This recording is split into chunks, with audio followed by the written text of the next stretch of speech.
What is up, my fellow sports fans? I figure I owe it to the Vikings after their amazing victory over the Bills last week to show them a little love. I kind of wrote them off. I was like, yeah, their defense is good, but who do they really have? And, if you look at the defense, there are some players that I am a fan of. I was talking about who the Giants should have gotten in my draft recap, and I was like, man, I would have killed for Andrew Booth from Clemson. 6 feet tall, long arms. That's why I was doing the long thing. The Vikings have some long players in that defense. And very explosive, made unbelievably ridiculous interception, one-handed, like falling back interception, one of the best interceptions I've ever seen. I was really bummed the Giants didn't select him. His PFF grade is only 44.4 this year, but this is actually going to be his first start. So it is tougher when you're not getting consecutive reps, especially as a rookie, to get thrown in there. Look what happened to Christian Watson. He kept getting hamstring injuries, concussions, dinged up. They were giving all the reps to Cobb, Dobbs, and Lazard, and he just wasn't really getting his chance to shine. The second Dobbs goes out, Cobb was out too. Lazard, has that rapport with Rodgers, but if everyone is hurt, then he's not that number one guy. He can be a target hog if you have Dobbs soaking up good coverage, and Lazard's like a great number two receiver, kind of like a Donovan Smith. If you've got your number two corner, he can roast him. Donovan Smith is super fast. Lazard is super big. So your number two corner probably doesn't have that kind of size. But when it comes to being a number one, he's not that guy. Every team has a number one corner who can guard Lazard. So when Dobbs goes down, Sammy Watkins is kind of at the end of his career. It's not that guy. Probably hurt also. Who knows? Sammy Watkins never plays. So at the end of the day, Christian Watson finally becomes that number one guy. But then you talk about, here I am off talking about Christian Watson. Of course I am. So you talk about someone like a Andrew Booth, and he's having troubles getting his feet wet. But he looked, they won the game. He was in there up against Josh Allen. They won the game. There were a couple passes that were incomplete, thrown his way. I do believe this week against the Cowboys, the Vikings are going to give them a tough test. Now, it's funny because, the Vikings have the momentum, of having beaten the Bills, but the Cowboys are going to be pissed. They just got Christian Watson. They are not going to be happy that they lost to the Packers. They definitely expected to win that game, and they're not going to go into this game thinking they're going to beat the Vikings, but they're going to have, in my opinion, a little more hunger. That's just how it works. There's a reason the Patriots went 16-0 and lost the Super Bowl. Losing does bring out the best in you. So the Vikings are still a good team. They absolutely have every chance to win this game, but as I said and was wrong with the Chargers last week, I tend to be kind of a believer in momentum, and then also the paper teams. I know that's not who wins championships, because you do need that grit to win the championship, but this isn't a championship game. This is a regular season game. And the Cowboys tend to be really good in the regular season. So it is in Minnesota, but I don't think they're like one of those teams that has a huge advantage in we're going into Minnesota. So I don't think that's going to be a game break, like a game wrecker or anything like that. But yeah, gun to my head, I do think the Cowboys are going to come out on top. I know Zeke's not playing, but that's not that big a deal. I think the Cowboys pass rush is ferocious. Trayvon Diggs is probably going to get a pick on Cousins. I know Cousins had some terrific passes last game, but he also had that really bad pick when they were down. I think it was 21-7. He threw that pick, and it looked like the Bills were about to seal the game. So Cousins is capable of making those plays, but he's not a mobile quarterback. And to beat a pass rush like that, you're going to want to be mobile. So I'm not saying the Bills don't have a good pass rush, but it's not as good as the Cowboys. They have got DeMarcus Lawrence and Micah Parsons. Let's be real. But anyways, let's get back on track. I said I was going to deep dive the Vikings, so let's get into that.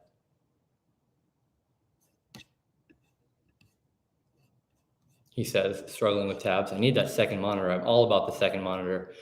So another reason I was doing that wingspan thing is I was really looking into their defense. So if we go, or the whole team actually. So we go from the top to bottom. We know Cousins, Cook, Thielen and Jefferson is really good. And KJ Osborne is a solid third receiver. They also have Jalen Reagor and Jalen Naylor. Naylor, I was looking into him as someone I mentioned. I would have liked the Giants to get him. They call him Speedy Naylor. So he's a legit deep threat. So Osborne, Jefferson, and Thielen, none of those guys are burners.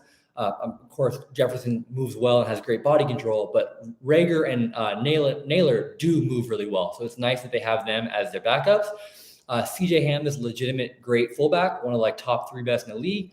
And then Alex Matterson and Kene Nwangu are really good backup running backs. So their whole offense is legit. Nick Mullins, is the kind of perfect backup for Kirk Cousins, comes in and gets the job done, can make throws when needed, wouldn't have to change the offense. And then now they have TJ Hawkinson. Once Irv Smith is back, that's a lethal 1-2 punch. Hawkins is a good blocker and a great receiver, and Irv Smith is a nice mover in space. Then you go to their offensive line. Christian Darrisaw, like first round pick. No one really knows that much about offensive line, let's be honest. But we know there's the guys who go in the top of the round. That matters. And then my friends and I, speaking of no one knows that, we actually did a deep dive during COVID and redrafted the entire NFL. And I found out about their right tackle, Brian O'Neill. He's an absolute mauler, 6'7", 310 pounds, moves pretty well for someone that big. I took him a couple years ago before he was known. Really proud if that team had stuck it out. So both their tackles are really good. O'Neill's got an 83 PFF grade this year. And their left guard is Ezra Cleveland, 6'6", former tackle prospect who I really liked. Fell to like the 2nd or 3rd round because they didn't think he had the beef to play tackle. Well, guess what? Now he's a guard, and he's a well above average guard. Garrett Bradbury, also a former 1st-round pick at center. So their whole line is really good. Their right guard, Ed Ingram, does rank as like a 55 on PFF. So they have 1 weak link, but everyone else there steps up. So that's great. So then we go to their defense. There's a few ways to succeed on defense. You can have a Legion of Boom like the Seahawks had and just absolutely kill in one area, or you can do what like the Giants tend to do, beef up in the front. But I'm a big fan of having one person at every level. Say you go against the Ravens. If you're the Legion of Boom, Lamar and the crew are going to run it on you. Or say you beef up in the front, Mahomes is going to air it out on you. So I really like having one guy at every level. If you look at the Vikings, Harrison Smith, legit stud, top 3 safety in the league. In the backfield, strong safety. Patrick Peterson's been great. People thought he'd lost a step, 83 PFF this year.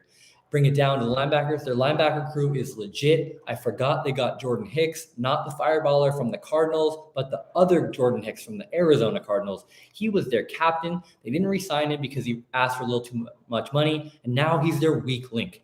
Danielle Hunter is a menace coming off the edge. The reason they weren't willing to put up with Everson Griffin and all his mental health stuff, like, dude, be gone.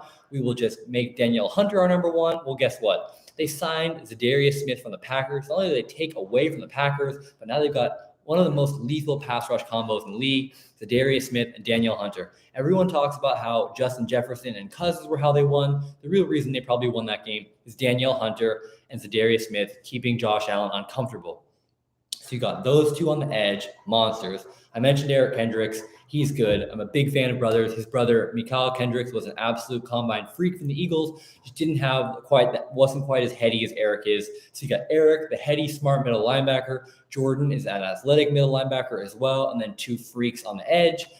And then the big boys down front. Harrison Phillips, 6'6", 330, used to be on Buffalo. So he was coming out playing that game. I'm a big fan of him. Moves well for someone that big. And then Dalvin Tomlinson from the Giants. Moves really well for someone his size. He's like 6'3", 320. So him and Jonathan Bullard don't have quite the length that typically a 3-4 end has. 3-4 end, you typically want him like 6'5", 285, 290, something like that. So Bullard's the one I actually did the deepest dive into because he's someone I used to always draft in Madden. In Madden, you always want to do that 3-4 defense because it's so annoying having those edges out there. So then Bullard was the kind of guy, I never really invested much in those 3-4 ends because they were just clogging holes for the Von Millers to shoot through, the Zadarius Smiths to shoot through. So I looked up the average arm length for an edge defender. It's 33.53 inches. And Bullard's is 33.63. So just above average, but technically that is below average because that's an edge defender. And while he is an edge defender, that also includes like outside linebackers, and he's more of a clogger. So it's a little small for a clogger.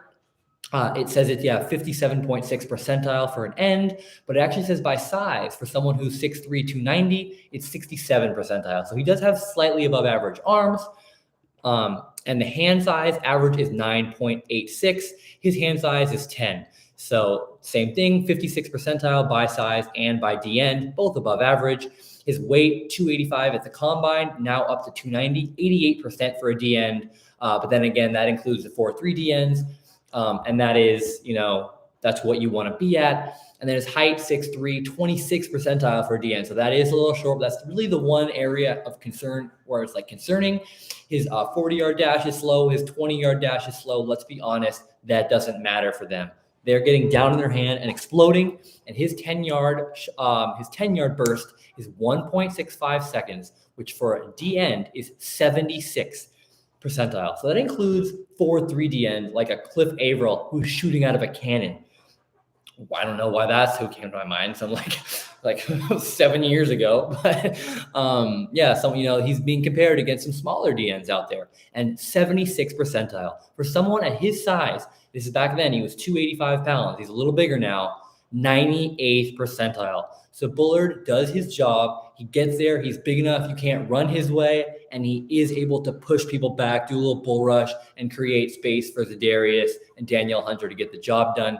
His bench, 23 reps, right around par for someone his size. His vertical, 44th percentile for an end, but again, he's being compared to 250-pound ends. His vertical for someone at 285 is 82.5 percentile. His broad jump for someone his size, 93 percentile. His three cone of 7.3, 96 percentile. So that's one of the quote unquote weak links on their defense, because Harrison Phillips is a really good nose tackle. And I watched Dalvin Tomlinson a lot on the Giants. We couldn't afford to keep him. So he's really good. Bullard came over from Atlanta last year. Atlanta has no money, or has no one to sign, all the money in the world. So they clearly didn't view him as an important piece. Well, they were wrong. They should have kept him. There's a reason the Vikings are 8-1, and everyone in their defense is doing their part. That being said, going forward, as much as they have, I don't think they're going to beat a healthy Bills or a hot Packers, a hot Niners, a hot Cowboys. It is a passing league, and while they do have Patrick Peterson, Harrison Smith, and my guy Andrew Booth, if any of them get dinged up, which is totally possible because Patrick Peterson and Harrison Smith are dinosaurs, then that leaves them with their other three, which is Cameron Bynum, who's 55 PFF this year, 6 feet, 200 pounds, someone I did not draft in Madden, so he's not especially athletic. He might be a heady player, but I'm not the biggest fan of two heady type players in Smith and Bynum. They're going to get roasted by a Tyreek Hill. Gabe Davis has been dinged up. If Gabe Davis and Diggs are at full health and Josh Allen's at full health, I think they're going to have trouble keeping up with them. And so the reason Andrew Booth was playing so much is Caleb Evans was hurt last year, and he's also a 6'2 corner. So they got Patrick Peterson, Evans, and Booth as long corners, which I do love. I love how long their defense is, but he also doesn't rate well on PFF. And their nickelback, Shandon Sullivan, also doesn't, and isn't super fast, 4'6", 40. So I know that's not everything, but cornerback is one of the positions where athleticism is in the secondary is of extreme importance. And their safeties aren't super athletic. And while Booth and Peterson are, I don't think that's enough for them to keep up with an aerial attack like a Mahomes or an Allen. I know they just beat Allen, but again, the Bills weren't at full strength. That being said, that defense is super long. Phillips is 6'6", and can stick his hands out and bat some passes. Danielle Hunter, 6'5", 6'6". Za'Darius Smith is an animal, and then Hicks and Kendricks are good. So it is a really good defense. I did underestimate their defense a little bit. They also have Ross Blakelock, who came over from Houston, and first round, early second round talent, and also James Lynch from Baylor. When I was watching Baylor for someone else, someone on their offense, I believe, and James Lynch was popping off, big red, 6'4", 290. So they've got some really good, rotational, not really good, but they're cloggers for their 3-4, their ends. They get the job done. So that, I was impressed with that. The top end talent is there, but then overall, I don't think their secondary is going to hold up. So while the Cowboys aren't an aerial attack team, Pollard is really fast. Pollard is the kind of guy who can run away from Dalvin Tomlinson and Bullard. Za'Darius Smith is not that fast. So while Danielle Hunter is the kind of guy who can keep up with Pollard, he's not a run stopper. He's in there to shoot out of a cannon and get the pass rusher. It's going to be up to Hicks and Kendricks to stop them. And I do think the Cowboys match up pretty well against them. While Patrick Peterson does have that 83 grade on PFF this year and is an OG stud, we all respect Patrick Peterson. CeeDee Lamb is in his prime of primes right now. So CeeDee Lamb is going to be able to eat against this team. And yeah, they are more of a big stop the inside run type of team, matches up well against Zeke. So I do think Tony Pollard can do the job against them. And then As I said, Kirk Cousins does not have any mobility. While the line is good, Darisaw and O'Neal are not elite. Yes, O'Neal's 83 PFF is solid, but it's no Micah Parsons. So I do think the Cowboys are going to take this. That being said, I did underestimate the Vikings. So that's what the V for victory was. Vikings got their victory. Good for them. Proud of you guys. You are a real Super Bowl contender. That being said, I think everyone, even in Viking Town, knows that you're going to be the underdog when you face a real big boy in the playoffs. But, Kirk Cousins made some incredible throws. Jefferson made that incredible catch. Thielen is a grinder. Adam Thielen and Tyreek Hill are two of the people who I beat myself up every time I see them play because I should have had them in fantasy, and the same dude Oliver got both of them. So this was back when Cousins wasn't throwing as much. It was like at the beginning of him becoming the guy who gets that 4,000 yards per season, and they still had Diggs. So I believed in Thielen's crisp route running. I just didn't think there was enough volume for him. Some quarterbacks like to spread the ball out more. Turns out Cousins is more like the Aaron Rodgers, really likes to run the ball and hit those 1 and 2. So he was able to succeed with Diggs, and he still had success with Jefferson. People keep writing him off. He keeps doing solid. I beat myself up over that. And then the Chiefs, when they had Alex Smith, who was outplaying himself, but he is a spread the ball type guy. So I knew Tyreek Hill was a stud, but I was like, if I add him, I'm just going to end up dropping him in a couple of weeks, and then everyone's going to know about the cheetah, and I'm just going to wait until it's his time to shine. Well, lo and behold, this is when I was still drinking. Jeremy Maclin gets hurt. Hill becomes a de facto number 1, or just more targets coming his way. Maybe he went from 3 to 2, but whoever was the real number 1, of course, is not Tyreek Hill. So if I had known that Tyreek Hill was about to get more playing time, I would have thrown those fab dollars. Speaking of someone I'm excited for, getting off topic, but I've talked about the Bills. Tyree Jackson, someone I used to run all the time in Madden as a backup quarterback.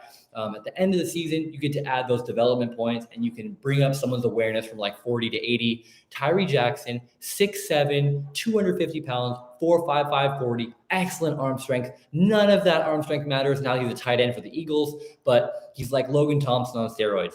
Logan Thomas was not seen as a super enticing quarterback prospect. He's not quite as twitchy as Tyree is. So Logan Thomas is very fast for a tight end and quarterback, but Tyree Jackson's just fast in general. Like 4.55 is a better 40 time than Jerry Rice had, and he's a 6'7", 250-pound tight end. So that is really exciting. I am all in on the Tyree Jackson train. I hope y'all run to go pick him up. So good for you, Vikings. I'm over here saying how in-depth your team is, but I do still think you're going to lose to the Cowboys. The Cowboys are feeling the heat with the Eagles and Giants. That division is the highest win percentage of all time through 10 weeks of the season. So that's incredible. Props to you guys. Props to the Redskins for beating the Eagles, even though that was a whack way for it to go down. I'll actually go in depth in that in the next episode. But this is much more of a must-win game for the Cowboys. Dak hasn't really had those moments to shine. So I do think the Cowboys are going to come. They're going to put their work hat on, their work boots. They're going to show up. They're going to grind. Micah Parsons is going to go crazy. Dalvin went off last game. They're going to make sure that doesn't happen. My guy, Leighton Vander Esch, is going to be all over him. So I hate to say it and not go Cowboys, but I do think the Cowboys, they're going to come out on top.